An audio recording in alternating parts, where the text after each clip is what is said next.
అందరికి నమస్తే అండి. సో టీడీపీ సోషల్ మీడియాలో కొన్ని వార్తలు చక్కర్లు కొడుతున్నాయి. వాళ్ళు ఏం చెప్తున్నారంటే వైసీపీ నేతలు కొంతమంది దేశం దాటి వెళ్ళాలని ఆలోచిస్తున్నారని. సో ఇది ఎంతవరకు నిజం? సో మనం వాస్తవంగా మాట్లాడుకోవాలంటే నిజంగా వైసీపీ వాళ్ళు ఆ ఆలోచనలు అసలు లేరు. ఎందుకు లేరంటే ఇప్పటిదాకా మేమే అధికారంలోకి వస్తాం, మేమే అధికారంలో వస్తాం. గతంలో 2019లో 151 సీటు గెలిచిన మేము ఇప్పుడు 120 అన్నా గెలుస్తాంగా అని ఒక ధీమాతో ఉన్నారు. సో ఇప్పుడు వాళ్ళు ఆ ఆలోచనలో లేరు.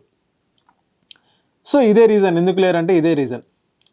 సో చాలామంది ఏమనుకుంటున్నారంటే వీళ్ళు ఎలా అయినా దేశం దాటి వెళ్తారు, జూన్ 4న ఎలా అయినా దేశం దాటి వెళ్తారు అని కొంతమంది టీడీపీ నేతలు అంటారు. నిజంగా వెళ్తారంటే అసలు వెళ్ళరు. ఎందుకో చెప్తా. జూన్ 4వ తారీఖున పొద్దున్న ఎలక్షన్ కౌంటింగ్ అనేది స్టార్ట్ అయ్యింది. మధ్యాహ్నం లోపు 12ంటికి 50% మనకంటూ ఒక క్లారిటీ వచ్చింది, ట్రెండ్స్ వచ్చింది. ఏమని మనకంటూ ఒక క్లారిటీ వచ్చింది, ఎవరు గెలుస్తారు, ఎవరు ఓడిపోతారు అని. ఈవెన్ మధ్యాహ్నం 2-3 ఇంకా 75% 80% మన క్లారిటీ వచ్చేసి ఈవినింగ్ 6 అసలు మొత్తం తెలిసిపోయింది, 100% తెలిసిపోయింది ఎవరు అధికారంలో వస్తారని. సో ఇప్పుడు ఏం జరుగుతుంది, అది వచ్చిన తర్వాత ఏదైనా మనం చేద్దాం, దేశం దాటి వెళ్ళాలా లేకపోతే సైలెంట్గా ఉండాలా అని వైసీపీ నేతలు చర్చించుకుంటున్నారు. అందులో ఉమ్మడి కృష్ణా జిల్లాలో ఇద్దరు వైసీపీ నాయకులు అంటే వాళ్ళిద్దరూ దురుసుగా మాట్లాడారు. ఎలా అంటే హద్దు మీరు ఒక లిమిట్ క్రాస్ చేశారు టీడీపీ మీద. ఎలా క్రాస్ చేశారంటే అది లోకేష్ గారి పుట్టుక గురించి మాట్లాడారు. ఇద్దరు ఉమ్మడి కృష్ణా జిల్లాలో ఇద్దరు వైసీపీ నాయకులు. అందులో ఒకరు అమెరికా వెళ్ళారని లేకపోతే లండన్ వెళ్ళారని కొన్ని వార్తలు వస్తున్నాయి. వెళ్ళారే అనుకుందాం. అక్కడ బీజేపీ పెద్దలతో మాట్లాడుతున్నారు.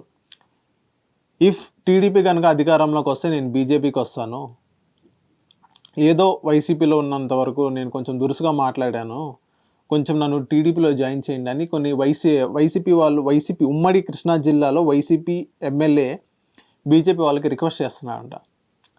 సో ఆబ్వియస్లీ అటు నుంచి కౌంటర్ అటాక్ ఉండిద్ది. బీజేపీ వాళ్ళు మాకైతే ఏం సంబంధం లేదని చెప్తున్నారు.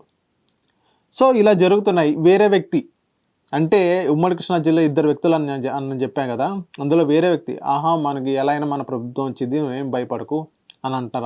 వాళ్ళిద్దరు ఎవరో మీకు కూడా తెలుసు. సో ఇక్కడ వీళ్ళిద్దరు ఇలా చర్చించుకున్నారు, దేశం దాటి వెళ్ళాలని ఆలోచిస్తున్నారు. ఇదే కాకుండా ఉమ్మడి గుంటూరు జిల్లాలో ఒక ఎమ్మెల్యే సోదరుడు వాళ్ళిద్దరు కూడా దేశం దాటి వెళ్ళాలని ఆలోచిస్తున్నారు. అండ్ రాయలసీమలో ఒక వైసీపీ ఎమ్మెల్యే. సో ఈ నలుగురు బాగా దురుసుగా మాట్లాడారు. అంటే హద్దు మీరు లిమిట్ క్రాస్ చేసి టీడీపీ మీద బీభత్సంగా మాట్లాడారు. సో మాట్లాడింది తప్పే, ముమ్మాటికి తప్పే. ఏదన్నా రాజకీయాలు ఉన్నప్పుడు కౌంటర్ అటాక్ అనేది రాజకీయ పరంగా కానీ లేకపోతే ప్రభుత్వం మీద ఏదైనా తప్పు చెప్తే కానీ ఏదన్నా ప్రతిపక్షం మీద ఒక రాజకీయ పరంగానే కౌంటర్ అటాక్ అంటూ ఇవ్వాలి, కౌంటర్ అంటూ ఇవ్వాలి.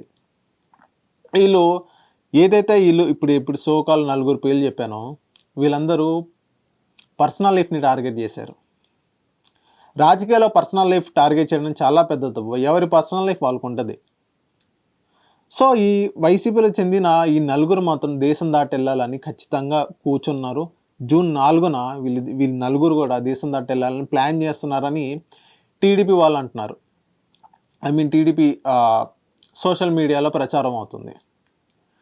సో ఒకసారి మనం వేచి చూద్దాం. ఈ ఏదైతే ఇప్పుడు 4 ఉమ్మడి కృష్ణా జిల్లాలో కానీ ఉమ్మడి గుంటూరు జిల్లాలో కానీ రాయలసీమలో కానీ ఒక వ్యక్తి. సో ఈ నలుగురు ఎవరో మీకు చెప్తాను, త్వరలోనే చెప్తాను. వీళ్ళు నలుగురు ఖచ్చితంగా దేశం దాటి వెళ్ళాలి అని ఆలోచిస్తున్నారు ఇఫ్ టీడీపీ గవర్నమెంట్ కనుక ఫామ్ చేస్తే జూన్ 4వ తారీఖున. సో ఒకసారి జూన్ 4వ తారీఖు దాకా మనం వెయిట్ చేద్దాం. ఎవరు వెళ్తారో ఎవరు ఉంటారో అని చూద్దాం. Thank you.